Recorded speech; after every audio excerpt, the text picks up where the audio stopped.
Une démotivation et avoir perdu le goût à la vie sont des signes de souffrance importante et c'est quelque chose qu'il faut vraiment prendre au sérieux afin de pouvoir y remédier. On a la possibilité d'y remédier, on va le voir pendant cette présentation. La plupart du temps, quand les gens commencent à être totalement démotivés ou partiellement démotivés, ou pire encore, s'ils ont perdu le goût à la vie, ils vont consulter et généralement le médecin va poser le diagnostic de dépression. Qu'est-ce qui va se passer? On va donner à la personne, la plupart du temps, après lui avoir dit mais qu'est-ce qui s'est passé? La personne ne sait pas répondre. Il dit écoutez, vous êtes en profonde dépression, on va vous donner des antidépresseurs et ça va aller mieux. Ça va permettre finalement d'éviter les trop grands hauts, les trop grands bas. Ça va vous permettre de reprendre pied. Pendant ce temps-là, faites-vous suivre aussi par un psychiatre ou par un psychologue qui vont vous aider à reprendre pied dans la vie. La plupart du temps, qu'est-ce qui va se passer? C'est qu'on va traiter les symptômes par ces médicaments, par des entretiens où la personne va peut-être expliquer ou tenter de trouver les raisons de cette démotivation ou de cette perte de goût à la vie. Mais malheureusement, comme on s'attaque aux symptômes et non pas aux causes qui ont mené à la démotivation et à la perte de goût dans la vie, bien, il y a de fortes chances que ceci ne soit pas très efficace. Peut-être qu'il y aura une légère amélioration, mais comme la guérison ne sera pas là, on va conseiller évidemment à la personne de continuer avec ces antidépresseurs qui ont tout de même des effets secondaires importants. Et surtout, et c'est ça qui est important, on ne sera pas allé traiter la cause. On va voir comment est-ce qu'on peut faire pour finalement accompagner une personne ou que la personne s'accompagne afin de retrouver la motivation et perdre complètement cette sensation de ne plus avoir goût à la vie. Alors on va différencier deux choses, la démotivation et la perte de goût à la vie, qui est évidemment quelque chose de beaucoup plus important. Donc je vais subdiviser ça en deux parties. On va d'abord s'attaquer aux personnes qui sont démotivées. Qu'est-ce qui se passe quand on est démotivé? Comment est-ce que cela se manifeste? Comment se manifeste cette démotivation? Bien, la personne ne ressent plus l'énergie pour effectuer une tâche ou mener une action qui jusqu'à présent la motivait.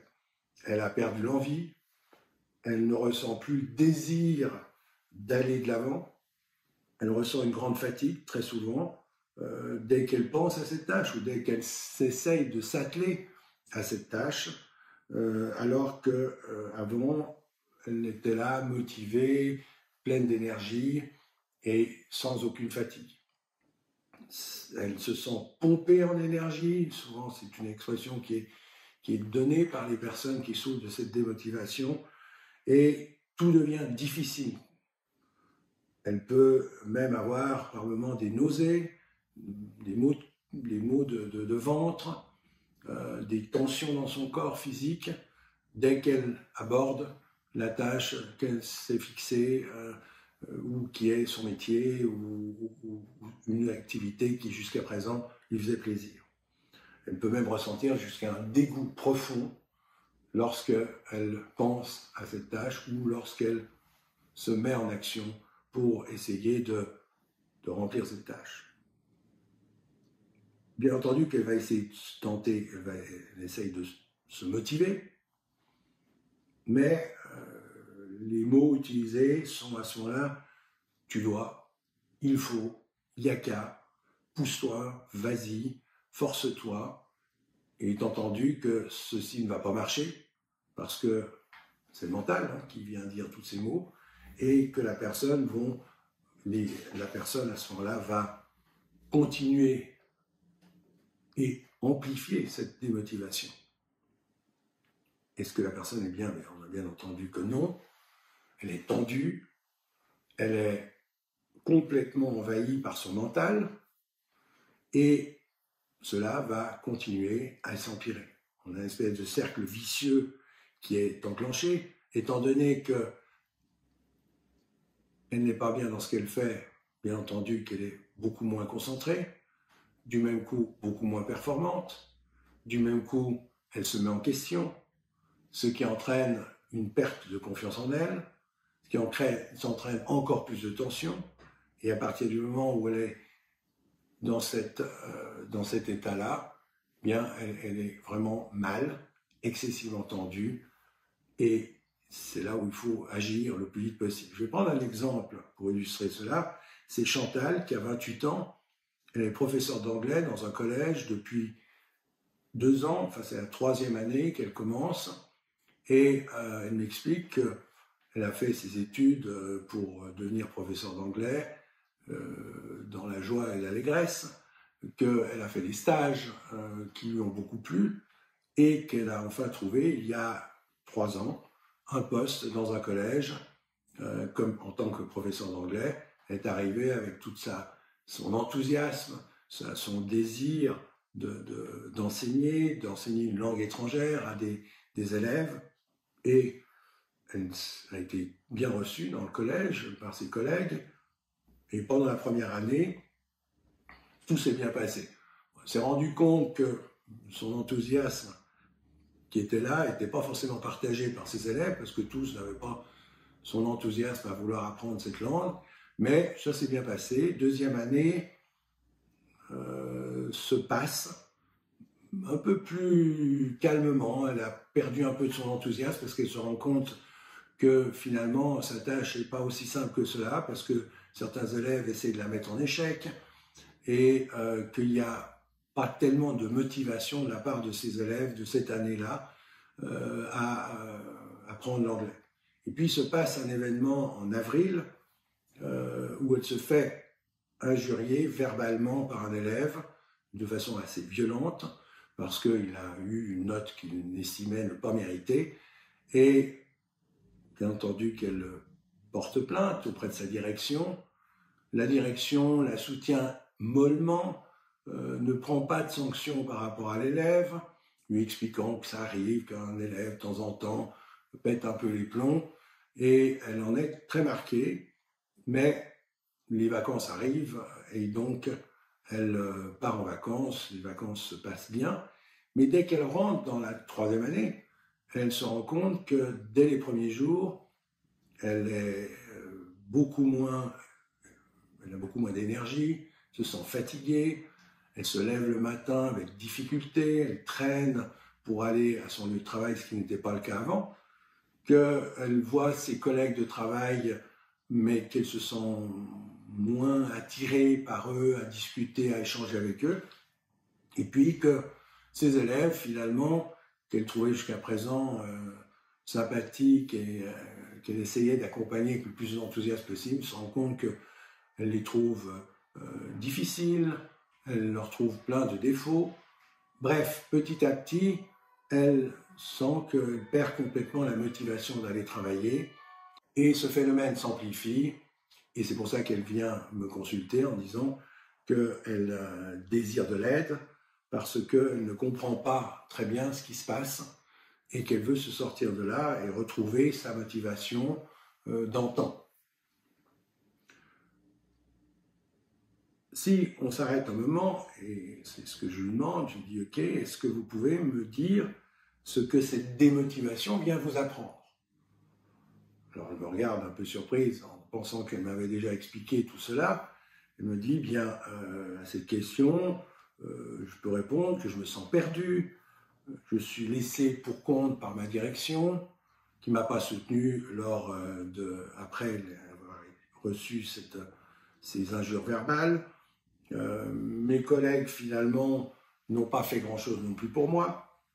Et moi, j'ai cru, pendant toutes les études, pendant les 2 premières années, que je faisais un métier utile, qui servait à quelque chose. Et là, je me rends compte que je n'y vois plus tellement d'utilité. Alors oui, en effet, j'ai besoin de travailler, donc ça, c'est important pour moi. Mais ça devient un gagne-pain, alors qu'avant, c'était quelque chose qui me passionnait.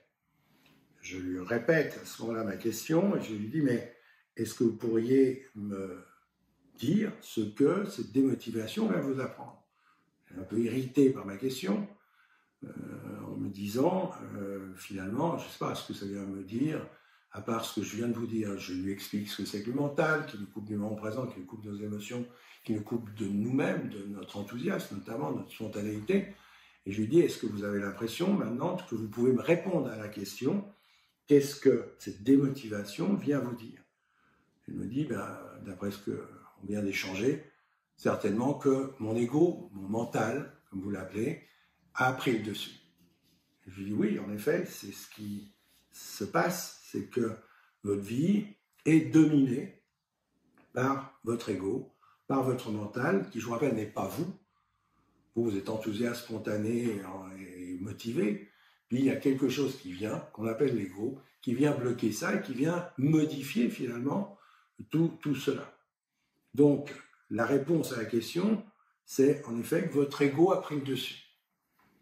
Maintenant, en quoi est-ce qu'on est sûr que c'est le cas?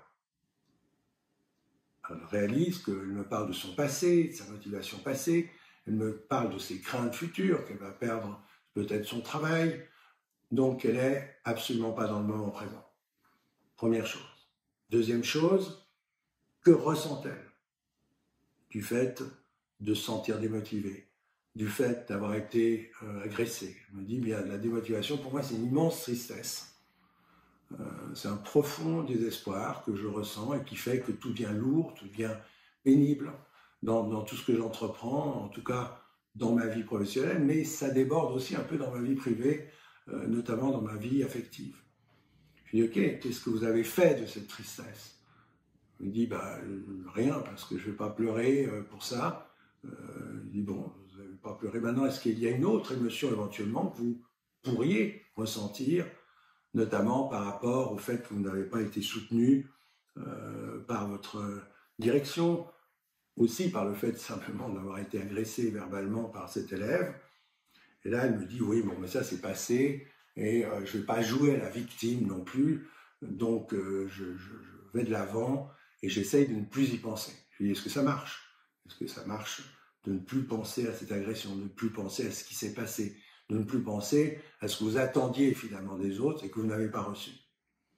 Il me dit non, ça ne marche pas, parce que ça revient à répétition, et je me rends compte que je ne sais pas du tout oublier, ce n'est pas non plus pardonné.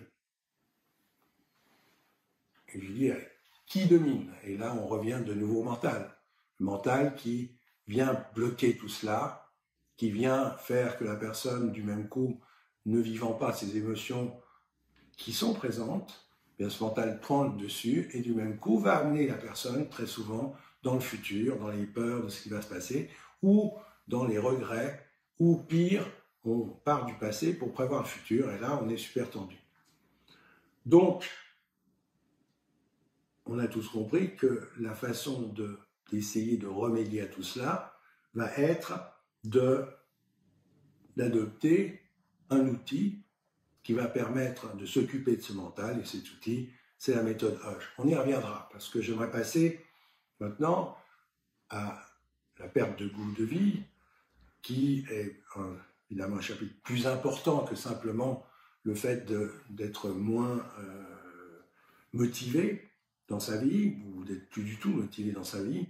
Perte de goût de vie, comment se manifeste-t-elle? C'est les mêmes symptômes que l'on a vus, dont souffre Chantal, ce non-désir d'aller, si on parle de travail, d'aller au travail, mais évidemment d'une façon plus importante. La personne qui a perdu le goût en la vie, c'est même pas une phrase anodine, dénote une énorme souffrance, et cette perte de goût de vie se manifeste non seulement dans une des activités, mais dans toute la vie de la personne. Ça peut être donc sa vie sociale, sa vie affective, sa vie professionnelle, sa vie relationnelle, à tous les niveaux, il y a cette démotivation totale que la personne signifie par cette perte de goût de vie. Je vais prendre un exemple pour l'illustrer, un exemple récent. C'est Louis qui a 37 ans, qui a 2 enfants de 10 et 7 ans, et qui me consulte en début d'année 2021 en me disant qu'il a perdu complètement le goût de vie et qu'il cherche de l'aide. Louis est restaurateur, Il a monté son restaurant il y a 5 ans, qui a bien marché, mais il s'est évidemment endetté pour monter ce restaurant, pour créer ce restaurant. Ce restaurant a bien marché jusqu'au fameux confinement en mars 2020, où son restaurant s'est retrouvé fermé.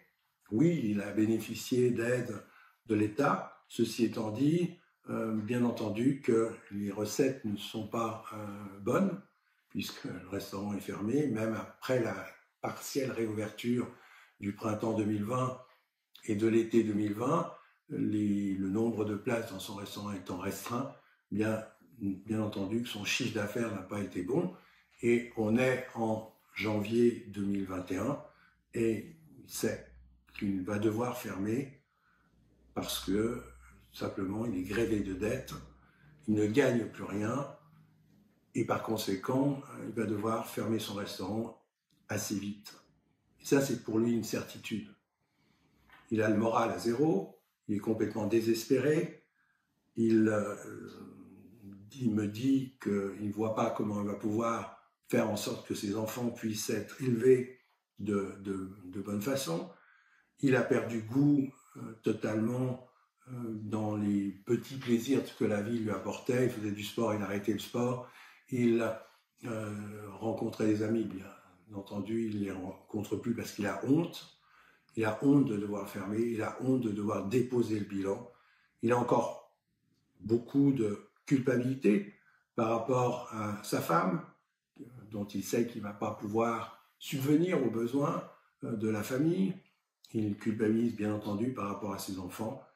Bref, il n'est pas loin d'être suicidaire, mais il n'est pas, il me dit bien, je n'ai pas de pensée suicidaire, mais j'ai complètement perdu goût à la vie et je ne sais plus quoi faire.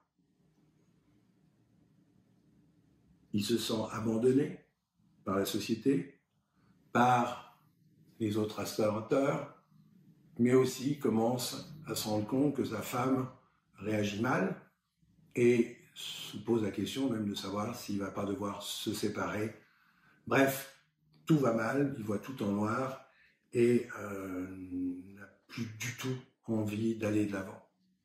Bien entendu qu'il est exténué, il dort mal, il a de la peine à s'endormir, il se réveille au milieu de la nuit, il se lève fatigué le matin, il traîne toute la journée, il n'a strictement plus aucune envie et il se sent nul parce qu'il aurait dû prévoir tout cela, alors que c'est totalement impensable de prévoir le Covid tel que ça s'est présenté, mais tout tourne dans sa tête du matin au soir et il est vraiment très très mal.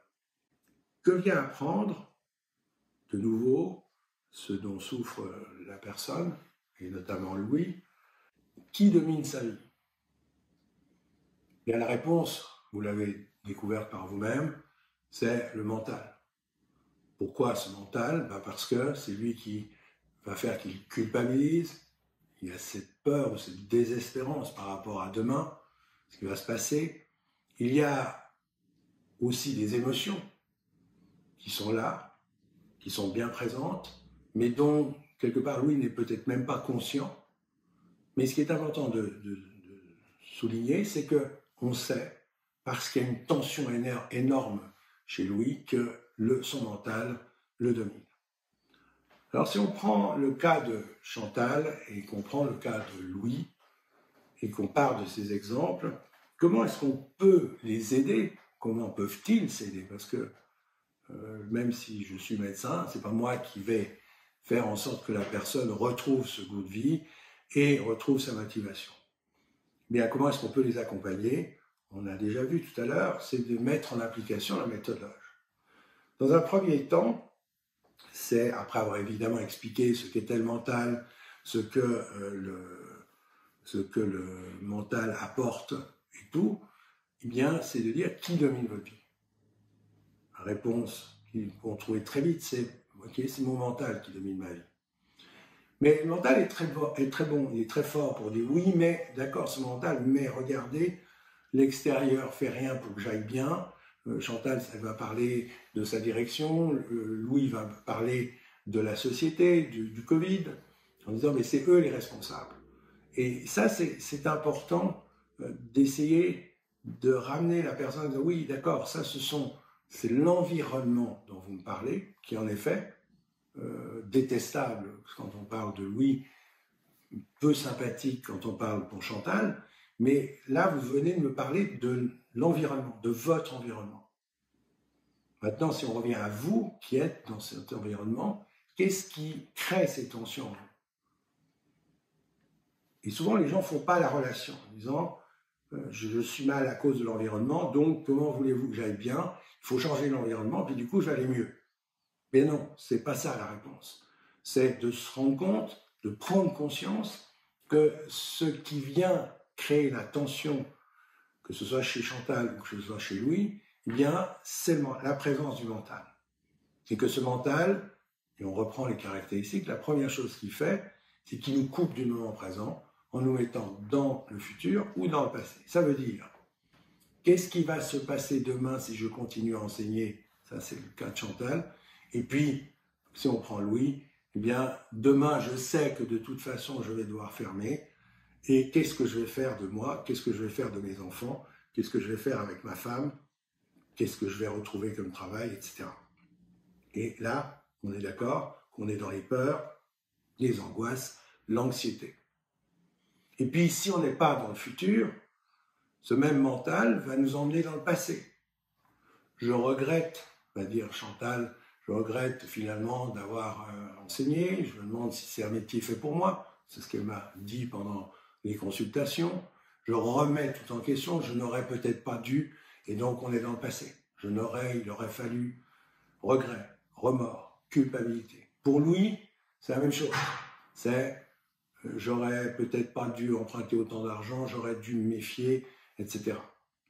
Donc, première des choses à faire, ce qui va déjà ramener pas mal de détente, c'est d'essayer de revenir dans le moment présent, toujours par la même façon, en éteignant notre mental. Et comment on arrive à le faire? En portant notre attention à notre corps physique, en portant notre attention à notre corps sensoriel. Ça évitera toutes ces tensions amenées par le petit vélo qui nous emmène dans le futur ou dans le passé.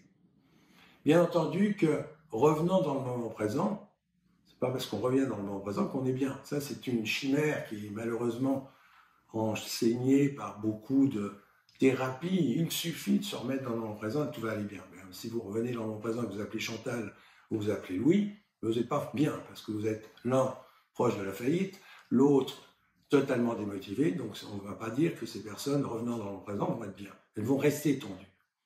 Pourquoi rester tendues? Bien ça, c'est de nouveau notre corps, le corps de Chantal et Louis, qui viennent dire « Oui, ok, tu es dans le moment présent, c'est bien, tu restes tendu », ce qui veut dire qu'il y a des émotions.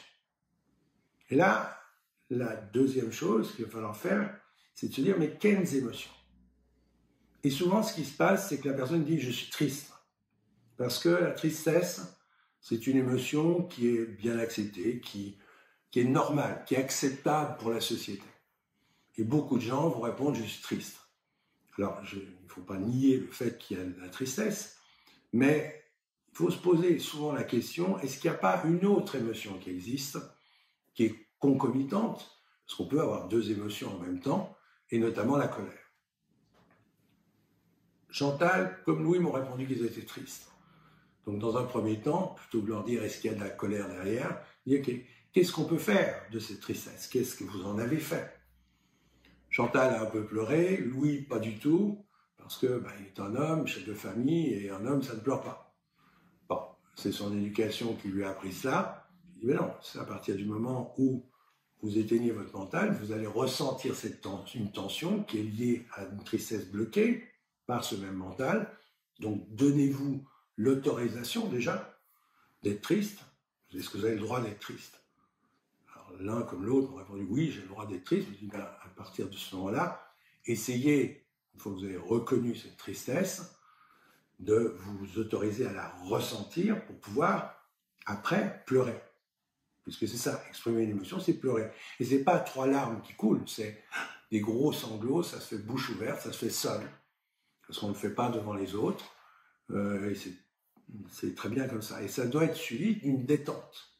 S'il n'y a pas de détente, eh bien c'est soit qu'on n'a pas assez pleuré, parce qu'on s'est arrêté. Et qu'est-ce qui est venu nous bloquer? De nouveau le mental. Donc il va falloir de nouveau éteindre le mental pour recontacter et ressentir cette tristesse, pour pouvoir aller au bout de l'expression de cette tristesse. Si Chantal et Louis se permettent de pleurer, ce qu'ils se sont permis de faire, eh bien, ils vont se sentir mieux. Mais il y a fort à parier, ils ne vont pas se sentir complètement détendus. Pourquoi? Parce que si on prend le cas de Chantal, Chantal, qu'est-ce qu'elle a? Elle a de la colère en elle, par le fait qu'elle s'est fait agresser verbalement, par le fait qu'elle est frustrée du fait que ses élèves ne sont pas aussi motivés qu'elle le désirerait, par le fait qu'elle n'a pas été soutenue par sa direction, par le fait qu'elle n'a pas été non plus soutenue tellement, ou en tout cas bien supportée par ses collègues. Donc ça va être tout de même pas mal de frustration, donc ça va être tout de même une grosse colère. Il va falloir d'abord, dans un premier temps, qu'elle reconnaisse qu'elle est en colère. Et c'est pas aussi simple que ça. Parce qu'on l'a vu, bien, la tristesse est acceptable, la colère est quelque chose qui n'est pas accepté, malheureusement, par la société, alors que c'est une émotion naturelle, qui est ni mauvaise ni bonne, elle est. Ce qui est mauvais, c'est de la bloquer avec notre mental, parce que ça crée une tension, et tous les déséquilibres qu'on a vus après. Pareil pour Louis. Louis, il est quelque part excessivement en colère par rapport à ce qui se passe dans la société, par rapport au fait d'avoir dû fermer et de rester fermé, alors que lui est prêt à ouvrir et se fiche un peu du Covid comme de l'an 40. Mais malheureusement, il doit respecter les règles qui sont fixées par des gens avec lesquels il n'est évidemment pas en accord. Donc il y a une énorme colère chez l'un comme chez l'autre. Reconnaître que l'on a une colère est déjà un immense pas en avant. Ça ne veut pas dire qu'on va se sentir mieux, bien entendu, mais à partir du moment où on sait qu'on a cette émotion, bien, on va pouvoir la ressentir pour pouvoir l'exprimer. Alors, dans le cas de Chantal comme de Louis, c'est pas une colère, c'est plusieurs colères qu'il faut exprimer, parce que si vous leur dites, écoutez, criez un bon coup, puis ça ira mieux, ça ne va pas marcher. C'est important ce point, parce que c'est pas parce qu'on sait intellectuellement ou qu'on admet au fond de soi-même qu'on a de la colère que en criant ça va se passer. On n'est pas dans le cri primal, pas dans une thérapie où on crie pour crier. Non, on est là pour exprimer la colère ressentie qui est liée à un événement ou une série d'événements. Il va donc falloir vraiment éteindre le mental, parce que bizarrement parlant, pour exprimer une colère que l'on ressent ou qu'on a vécu il y a quelques mois ou années, il va falloir revenir dans le présent. Pourquoi? Parce que cette colère, on l'a toujours en soi. Vivre cette colère, ça veut dire l'exprimer pour soi-même, seul, dans sa chambre, dans sa voiture, dans la forêt, dans la nature, sous sa douche. Chacun est très inventif pour trouver l'endroit où on se retrouve seul, où on ne va déranger personne. Évidemment, on ne va pas non plus déranger les voisins. Si on est dans un appartement, on peut crier dans son oreiller. Chez soi, personne ne va y porter attention. Et il va falloir aller au bout de l'expression de cette colère, ou de ces colères. Ça prend du temps, c'est très physique, c'est pas quelque chose d'intellectuel. Ça paraît un peu primaire à ceux qui écoutent peut-être, mais ça fait énormément de bien. Et en se donnant ce droit de vivre, que ce soit la tristesse, que ce soit la colère, eh bien, Chantal, comme Louis, ont retrouvé, d'une part, une détente, bien entendu que les problèmes ne sont pas résolus, mais par contre, en se débarrassant de leur colère, en se débarrassant de leur tristesse, ils recontactent la personne qu'ils sont. Et ça, c'est le troisième pilier de la méthode Hoge. Ils vont recontacter la personne qui a de l'enthousiasme, qui a de la spontanéité, et qui a une intelligence intuitive qui va lui donner éventuellement la possibilité de rebondir. Et ça, c'est important de savoir qu'au fond de nous, quand on est débarrassé de notre mental, on a toutes les capacités pour pouvoir rebondir dans sa vie, retrouver de la motivation, retrouver évidemment goût à la vie. C'est en mettant cette méthode en application qu'on va pouvoir se sortir de ces pièges qui sont tendus finalement par notre mental.